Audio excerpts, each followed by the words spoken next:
আসসালামু আলাইকুম। আপনারা সবাই কেমন আছেন? আশা করি ভালো আছেন। আমিও আল্লাহর রহমতে আলহামদুলিল্লাহ ভালো আছি। তো আমি আজকে পাউরুটি দিয়ে গাজরের ভিতরে পুর থাকবে একটা রেসিপি নিয়ে এসেছি, পাউরুটির রস মালাই। তো যাই হোক, সবাই আমার সাথে থাকবেন আশা করি। চলে যাই মূল উপকরণে।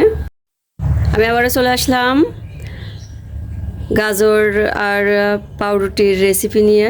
তো এখানে আছে ঘি, পাউরুটি আর গ্রেট করা গাজর, এখানে কিশমিশ, কাজু বাদাম, কাঠবাদাম, এখানে কাস্টার্ড পাউডার আছে। তো আমি এখন রান্নাটা তুলে দিব।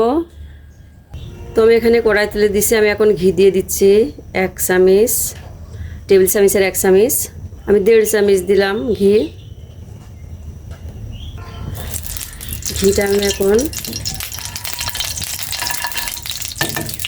কেটে রাখা যে বাদামগুলা, আমি এগুলো ভেজে নিব ঘিয়ের সাথে।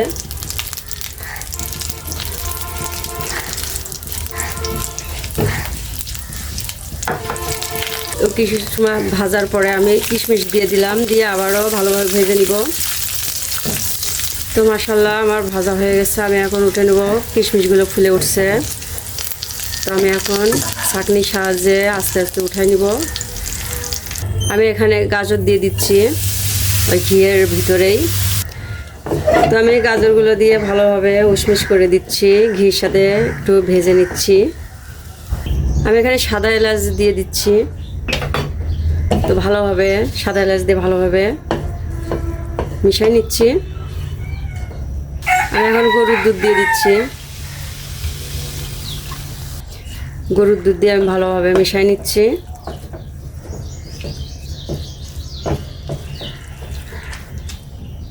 এখন আমি একটু সুজি দিয়ে দিচ্ছি। সুজি দিয়ে আমি ভালোভাবে নেড়ে দিচ্ছি। আমি এখানে 1 চিমটি লবণ দিয়ে দিচ্ছি, আপনারা না চাইলে স্কিপ করতে পারেন। এই পর্যায়ে আমি চিনি দিয়ে দিচ্ছি স্বাদ মতো। চিনি দিয়ে ভালোভাবে আবারও মিশিয়ে নিচ্ছি।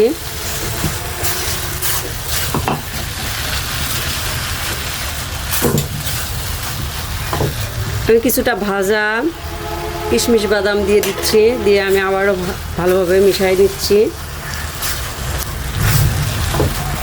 তো আমি সবশেষে গুঁড়া দুধ দিয়ে আবারও ভালোভাবে মিশিয়ে নিচ্ছি।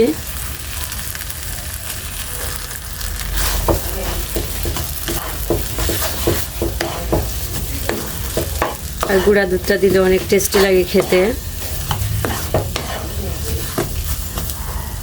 1/2 চা চামচ ঘি দিয়ে আমি মিশাই নিব। এখন আমি নামাই নিব।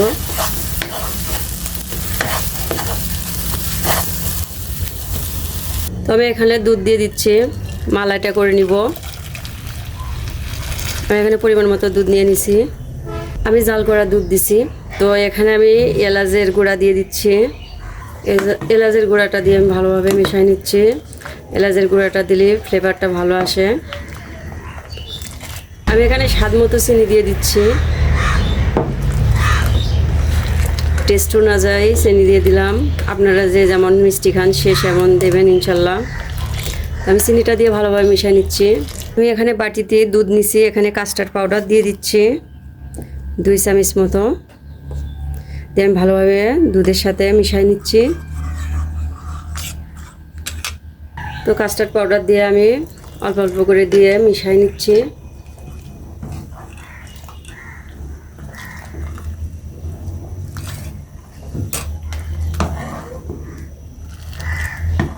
তো মাশাআল্লাহ হয়ে গেছে আমার। তবে এখানে পাউরুটি নিছি, আমি এখন দুধের সাথে একটু ভেজাই নিলাম। তো আমি এখন গাজরের হালুয়াটা দিয়ে দিচ্ছি ভিতরে। হাত দিয়ে আর গোল করলাম না, এমনিতেই দিয়ে দিচ্ছি।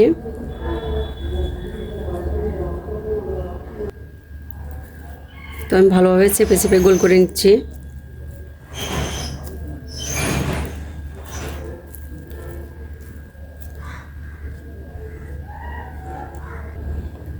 তো দুধের সাথে আগে ভেজাই নিয়ে, তাছাড়া পাউরুটিটা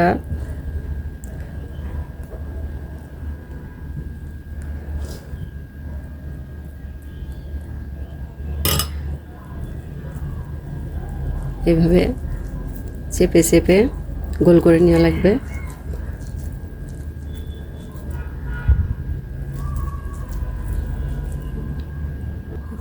ভালোভাবে না গোল হলেও সমস্যা নেই, পেটের ভিতরে গেলে সব ঠিক হয়ে যাবে। তো মাশাআল্লাহ সবগুলো আমার বানানো হয়ে গেছে। সে কাস্টার্ডের মালাইটা দিয়ে দিচ্ছি উপর দিয়ে।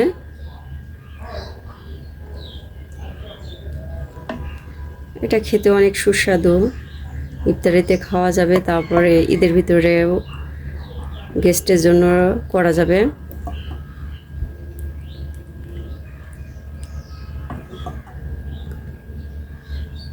এই পর্যায়ে আমি বাদাম, কাঠবাদাম, কিশমিশ ঘিয়ে ভেজে রেখেছিলাম, সবগুলো দিয়ে দিচ্ছি।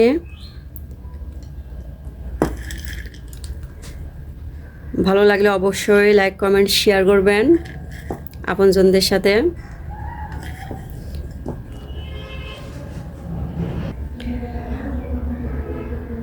তো সবাই ভালো থাকবেন, সুস্থ থাকবেন। আসসালামু আলাইকুম, আল্লাহ হাফেজ।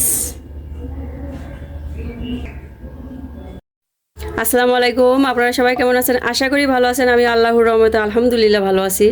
তো আমি আবারও চলে আসলাম দুধ ক্রিমি পাউরুটির রেসিপি নিয়ে। তো সবাই আমার সাথে থাকবেন আশা করি। এটা খুবই সুস্বাদু খেতে। তো চলে যাই মূল উপকরণে। আমি আবারও চলে আসলাম আপনাদের মাঝে পাউরুটির একটা রেসিপি নিয়ে। তো আমি এখানে পাউরুটি নিছি। তো আমি এটা কেটে নিচ্ছি, সাইড দিয়ে কাটবো না, মাঝখান থেকে কেটে নিচ্ছি। কেটে আমি এটা ঘি দিয়ে ভালোভাবে ভেজে নিব। তো মাশাআল্লাহ কাটা হয়ে গেছে। আমি এখানে কর্নফ্লাওয়ার নিছি। আমি এখানে কিছুটা কর্নফ্লাওয়ার দিচ্ছি দুধের ভিতরে। আমি আগে দুধটা দিয়ে রেখেছিলাম। তো কর্নফ্লাওয়ারটা দিয়ে আমি ভালোভাবে নেড়ে নিচ্ছি। আমি এখানে কিছুটা ঘি দিয়ে দিচ্ছি, বেশি ঘি দিব না, তেল হলে ভালো লাগে না খেতে আমার কাছে। তো আমি পাউরুটিটা দিয়ে দিচ্ছি।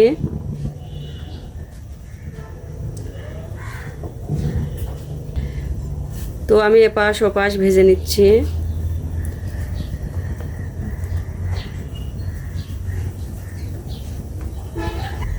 তো আমি আবারও ঘি দিয়ে দিচ্ছি চারিকোল দিয়ে।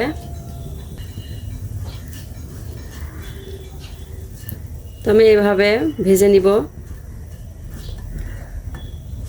রুটিতে যত দেবেন তেল কিংবা ঘি টেনে নিবে, চুষে নিবে। তো মাশাআল্লাহ ভাজা হয়ে গেছে, আমি নামাই নিব। তো আমি এক এক করে উঠাই নিব।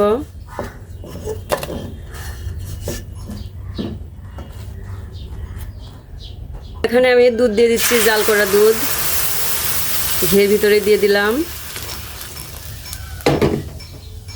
আমি এখানে সাদা এলাচ দিয়ে দিচ্ছি গুঁড়া, ভালোভাবে মিশাই নিচ্ছি।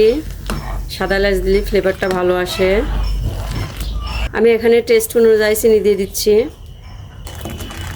আমি এখন ভালোভাবে মিশাই নিচ্ছি। আমি এখানে কর্নফ্লাওয়ার দিছিলাম, কর্নফ্লাওয়ারটা দিয়ে দিচ্ছি, দিয়ে ভালোভাবে মিশাই নিচ্ছি।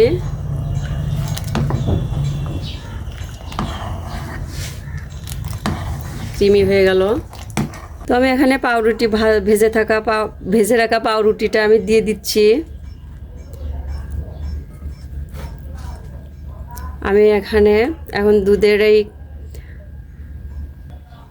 আমি এই শিরাটা দিয়ে দিচ্ছি দুধের উপরে।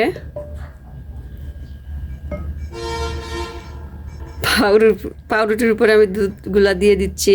তো এর উপরে আমি একটু কিশমিশ দিয়ে দিচ্ছি, কাঠবাদাম দিয়ে দিচ্ছি, কাজু বাদাম দিয়ে দিচ্ছি।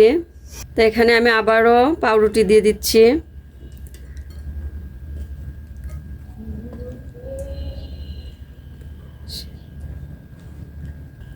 তো আমি আবারও দুধের শিরাটা দিয়ে দিচ্ছি, ক্রিমি। এটা খেতে আসলে সুস্বাদু লাগে।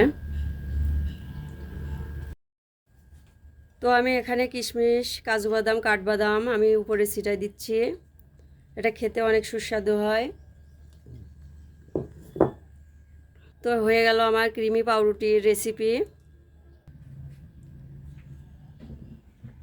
তো ভালো লাগলে অবশ্যই লাইক কমেন্ট শেয়ার করে দিবেন আপনজনদের সাথে। তো সবাই ভালো থাকবেন, সুস্থ থাকবেন। আসসালামু আলাইকুম, আল্লাহ হাফেজ। আসসালামু আলাইকুম, আপনারা সবাই কেমন আছেন? আশা করি ভালো আছেন। আমি আল্লাহর রহমতে আলহামদুলিল্লাহ ভালো আছি।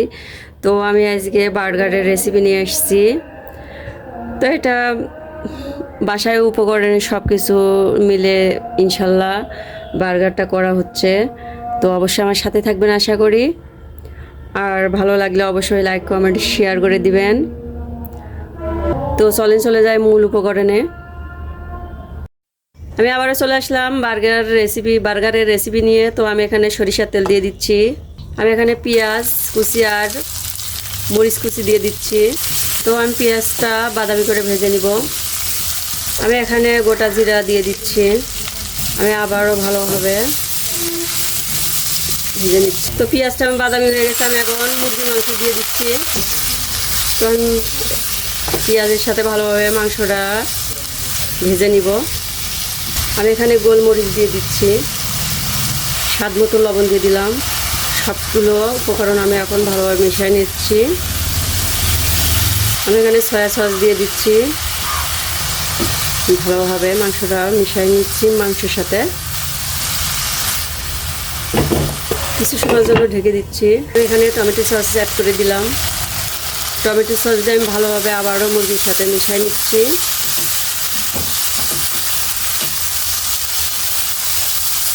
তো আমি মাংসটা এখানে ঢেলে নিচ্ছি। আমি এখানে শসা আর গাজর গ্রেট করে নিয়ে চিপে নিছি। আমি এগুলা দিয়ে দিচ্ছি। আমি এখানে মেয়োনিজ দিয়ে দিচ্ছি 1 টেবিল চামচ, 1.5 টেবিল চামচ দিয়ে দিচ্ছি। এটা বাসায় বানানো মেয়োনিজ। আমি এখানে সস দিয়ে দিচ্ছি 2 টেবিল চামচের একটু বেশি। সসটা একটু বেশি দেওয়া লাগবে। তো আমি সবগুলো উপকরণগুলো আমি ভালোভাবে মিশিয়ে নিচ্ছি।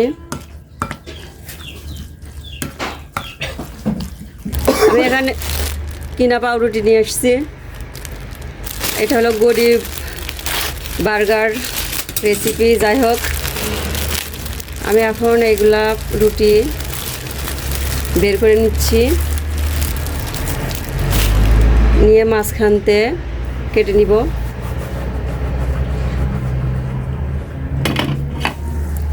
এভাবে কেটে নিচ্ছি। আমি এর ভিতরে এখন পুরটা দিয়ে দিব।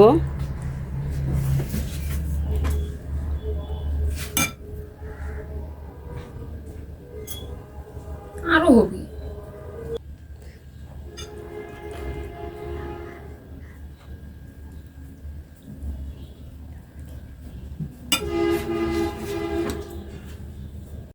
তো মাশাআল্লাহ আমার হয়ে গেল গরিব বার্গার রেসিপি। তো সবাই ভালো থাকবেন, সুস্থ থাকবেন। আসসালামু আলাইকুম, আল্লাহ হাফেজ।